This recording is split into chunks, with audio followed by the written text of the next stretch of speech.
ऊर्जा, जलस्रोत तथा सिंचाई मन्त्रालयसँग सम्बन्धित प्रश्नोत्तरको कार्यक्रम प्रारम्भ हुन्छ। मान्य ऊर्जा, जलस्रोत तथा सिंचाई मन्त्री श्री शक्तिबहादुर बस्नेतलाई रोस्टममा आउन आग्रह गर्दछु। मान्य सदस्यहरू, अब प्रश्नकर्ता मान्य श्री प्रेम सुवाललाई आफ्नो प्रश्न सोध्न अनुमति दिन्छु। प्रश्न नम्बर 5। सभामुख महोदय, मान्य ऊर्जा, जलस्रोत तथा सिंचाई मन्त्रीसँग जिज्ञासा राख्न चाहन्छु। जहाँसम्म लाग्छ मन्त्रीज्यूलाई यो प्रश्न निरर्थक लाग्ने छैन। अघि संस्कृति मन्त्रीज्यूलाई जस्तो जनताको प्रश्न हो, यो देशको प्रश्न। नेपालीको 20 लाख किताबभन्दा बढी सेयर भएको चिनिया कम्पनी सिनो हाइड्रोले ठेक्का पाएको माथिल्लो तामाकोसीको 456 मेगावाट जलविद्युत भारतलाई सस्तोमा बेच्नुभन्दा पनि नेपालीलाई सस्तोमा बिजुली दिनु जरुरी छैन र? धन्यवाद। मान्य सदस्यहरू, अब मान्य ऊर्जा, जलस्रोत तथा सिंचाई मन्त्री श्री शक्तिबहादुर बस्नेतलाई उक्त प्रश्नको उत्तर दिन अनुमति दिन्छु। धन्यवाद। सम्मान्य सभामुख महोदय मार्फत म मान्यज्यूलाई धन्यवाद भन्न चाहन्छु।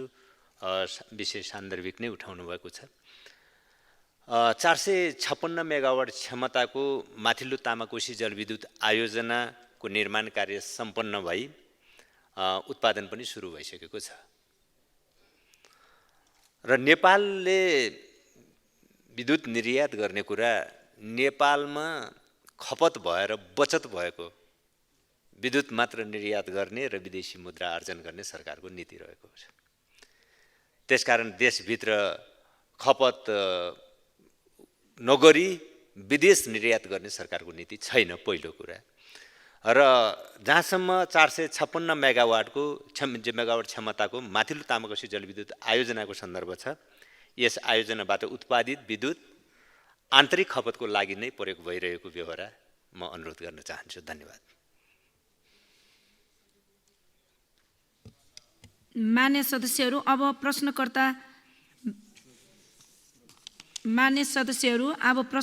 पूरक प्रश्न सोध्न चाहनु भएकोले विषय केन्द्रित भई पूरक प्रश्न सोध्न अनुमति दिन्छु। सभामुख महोदय, मान्य मन्त्रीजीसँग पूरक प्रश्न जिज्ञासा राख्न चाहन्छु।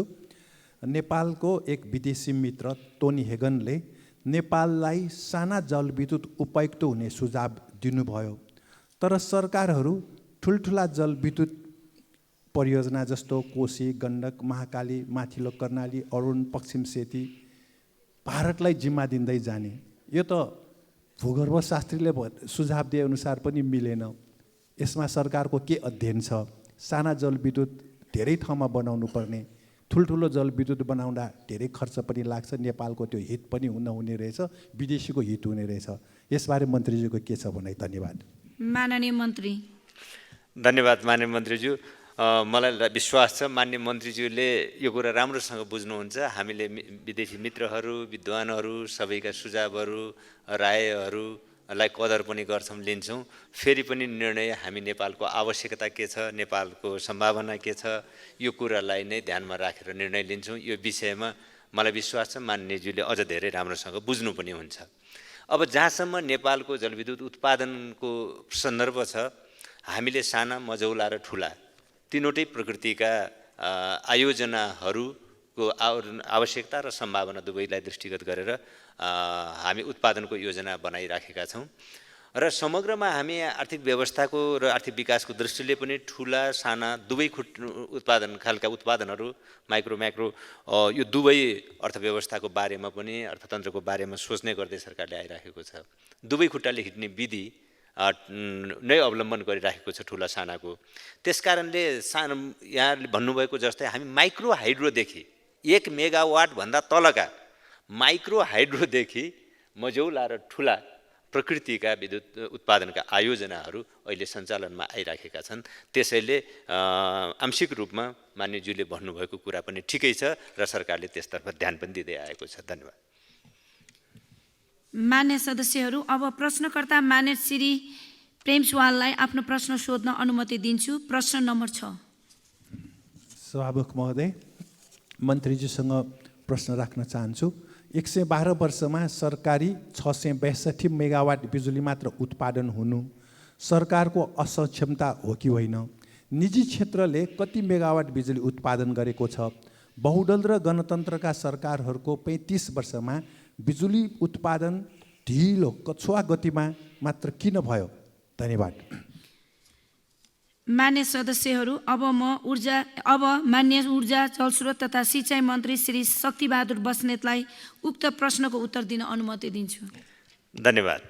एउटा महत्त्वपूर्ण प्रश्न फेरि उठाउनु भएको छ मान्यजीले। म सामान्य सभा महोदय मार्फत धन्यवाद भन्न चाहन्छु। यो सरकार भन्नुभएको छ, कुन चाहिँ सरकारलाई भन्नुभएको मैले अलि अलमल छु, तर पनि म यहाँ विषय राख्दैछु। हो, नेपालमा जलविद्युत विकासको यात्रारम्भ भएको विक्रम सम्वत 1968 सालदेखि फर्पिङ जलविद्युत आयोजनाको उत्पादनदेखि। मान्यजीले यहाँ बहुदल यताको कुरा गर्नुभएको छ, सायद 47 साल यताको भन्नुभयो होला।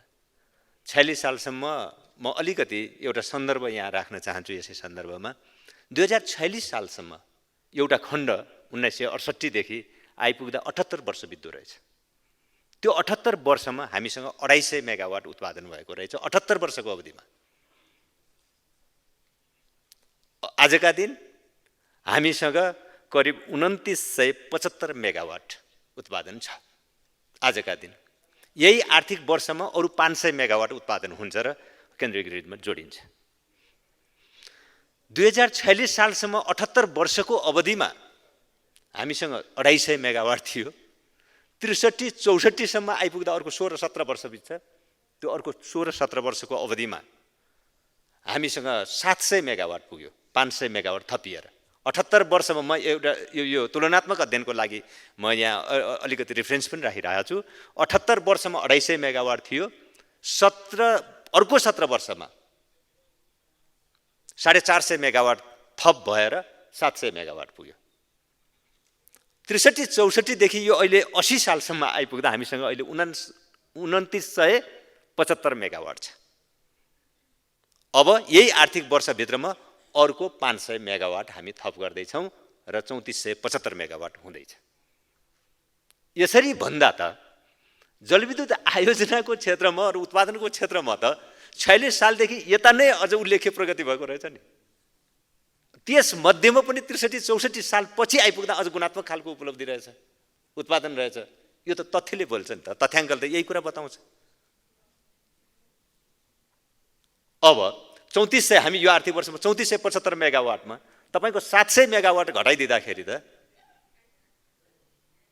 करिब 2700 प्लस उत्पादन तपाईको 63-64 देखि 64-65 देखि यता आउँदा अर्को 15-16 वर्षमा चाहिँ उत्पादन भएको छ भन्दा यसको तुलनात्मक अब 168 वर्षको भारी गणतन्त्रलाई बोकाइदिनु भएन नि। 78 वर्षमा 250 मेगावाट मात्र उत्पादन हुने जो समस्या हो, त्यो समस्याको भारी ल्याएर अहिले गणतन्त्रको सरकारलाई बोकाइदिनु त भएन नि त। यो त अन्याय हुन्छ मान्यज्यू। यो एउटा विषय भयो। अब दोस्रो सन्दर्भ यहाँ निजी क्षेत्र र यो अहिले 2975 मध्ये हामीले उत्पादन गरिराखेको 2975 मेगावाट मध्ये आजका दिन 1736 मेगावाट निजी क्षेत्रबाट उत्पादन भइराखेको छ भने 1239 मेगावाट नेपाल सरकारले उत्पादन गरिराखेको छ। नेपाल विद्युत प्राधिकरण र प्राधिकरण अन्तर्गतका सिस्टर कम्पनीहरू छ। यो मार्फत 1239 मेगावाट विद्युत उत्पादन भएको छ। अब मैले अघि भनेको अब यो आर्थिक वर्षमा केन्द्रीय लाइनमा जोडिने अथवा उत्पादन हुने अर्को 500 मेगावाट मध्ये 255 मेगावाट सरकारी र 245 मेगावाट त्यो निजी क्षेत्रको रहनेछ। अब 500 मेगावाट जो यो आर्थिक वर्षमा थप हुने विद्युत छ। त्यसैले र अब आगामी 12 वर्ष 2035 सालसम्म पुग्दा हामीले 28700 मेगावाट उत्पादन हुने लक्ष्य निर्धारण गरेका छौँ, उत्पादन गर्ने लक्ष्य निर्धारण गरेका छौँ र त्यसमा सरकारको पनि उल्लेख्य र महत्त्वपूर्ण हिस्सा रहने हामीले हाम्रो चाहिँ योजना र कार्यक्रम छ। कतिपयलाई लाग्छ 112 वर्षसम्म अब 2900 अब 500 थपिँदा 3400 मात्र उत्पादन गर्ने अनि 12 वर्षमा 28000 पुर्याउन सम्भव छ। यो प्रश्न पनि यदाकदा उठ्ने गरेको पाइन्छ। म यति मात्र विनम्रतापूर्वक राख्न चाहन्छु। यो 112 वर्षमा 78 वर्ष त 250 उत्पादन गरेर बसेका थियौँ हामी। अब यो त 2700-2800 त पछिल्लो जो 12-14 वर्ष 14-15 वर्षको उपलब्धिको रूपमा मात्र जो रहेको छ, यो रेसियोमा र उत्पादन र विकासको यो अनुपातबाट हेर्दा हामीले आगामी 28 वर्षमा यो सक्छौँ भन्ने हाम्रो विश्वास छ। किनकि अहिले कन्स्ट्रक्सन लाइसेन्स लिएर निर्माणको विभिन्न चरणमा रहेका 9600 मेगावाटका विभिन्न प्रोजेक्टहरू रहेका छन्। सर्वे लाइसेन्स जारी भएको 8500 मेगावाट छ अर्को थप, र अहिले उत्पादन लाइसेन्स लिएको, कन्स्ट्रक्सन लाइसेन्स लिएको, जेनेरेसन लाइसेन्स लिएर निर्माणको विभिन्न चरणमा रहेको जो 9600 मेगावाट छ, यो समेत सबै कुरालाई दृष्टिगत गर्दाखेरि र विकासको यो जो अनुपात छ, यो अनुपातको आधारमा हेर्दा आगामी 12 वर्षमा 28700 मेगावाट हामी उत्पादन गर्छौँ। र अब त्यसमा मान्यज्यूले भन्नुभयो जस्तै सरकारको भूमिका र योगदान पनि महत्त्वपूर्ण रहनेछ, हाम्रो यो विश्वास छ। धन्यवाद। प्रश्नकर्ता मान्य सदस्यले पूरक प्रश्न सोध्न चाहनु भएकोले विषयमा केन्द्रित भई पूरक प्रश्न सोध्न अनुमति दिन्छु। सभामुख महोदय, मन्त्रीजीसँग पूरक प्रश्न राख्न चाहन्छु। निजीको धेरै उत्पादन भएको तथ्याङ्क प्रस्तुत गर्नुभयो। निजीको पछाडि देशभक्त पुँजी हो कि दलाल पुँजी हो, यतातिर सरकार सचेत हुनुपर्छ। त्यसकारण सरकारकै जलविद्युत बढाउन आग्रह गर्न चाहन्छु र नेपाली जनता सरकार क्रान्तिबाट आउनुपर्ने, पुँजीवादी चुनावबाट आएकोले 2017 पुस 1 को घटना घट्यो र पछि एकसाथी माघ 19 को पनि यस्तै घटना घट्यो भनेर बताउँछन् र यसमा मन्त्रीजी के भन्नुहुन्छ? धन्यवाद। माननीय मन्त्री। सम्माननीय सभामुख महोदय, सम्माननीय सभामुख महोदय मार्फत फेरि मान्यजीलाई पूरक प्रश्नको लागि पनि म धन्यवाद भन्न चाहन्छु। हो, अब हामी देशभित्र विभिन्न सिद्धान्त मूल्यलाई आत्मसात गर्ने मान्छेहरू रहेका छौँ, राजनीतिक पार्टीहरू पनि रहेका छौँ। व्यक्ति व्यक्तिको हकमा जाँदाखेरि त र यो संसारमा हेर्दा धेरै सिद्धान्त विधिहरू पनि विकास भएका छन्, सिद्धान्तहरू विकास पनि भएका छन्। तर फेरि सरकारले काम गर्ने भनेको सरकारको निम्ति मूल निर्देशक सिद्धान्त भनेको संविधान नै हो। संविधानले गरेको व्यवस्था नै हो सरकारको, हरेक सरकारको लागि संविधानले व्यवस्था गरेको बमोजिम संविधानले व्यवस्था गरेका नीति निर्देशक सिद्धान्तहरू, अन्य कानुनी व्यवस्थाहरू जे छन् त्योद्वारा नै सरकार निर्देशित हुने हो। अब अहिले हाम्रो संविधानले हामीलाई गरेको मार्गदर्शन, संविधानको अहिलेको संवैधानिक व्यवस्था भनेको सरकार सार्वजनिक क्षेत्र, निजी क्षेत्र, सहकारी क्षेत्र, सामुदायिक क्षेत्रको साझेदारीमा आर्थिक विकास र समृद्धिको यात्रा तय गर्ने र समृद्धि हासिल गर्ने जो हाम्रो संवैधानिक व्यवस्था छ, त्यो संवैधानिक व्यवस्थाको मार्गदर्शनमा नै सरकारले काम गर्दछ, पहिलो कुरा। त त्यसकारणले अब यो जलविद्युतको क्षेत्र पनि त्यसको अपवाद हुने कुरा भएन र हामीले यो संवैधानिक मार्गदर्शनभित्र रहेर नै सरकारले काम गरिराखेको छ। यसमा निजी क्षेत्रको पनि छ, सामुदायिक क्षेत्रको भूमिकाहरू पनि छ, सरकारको भूमिका पनि छ।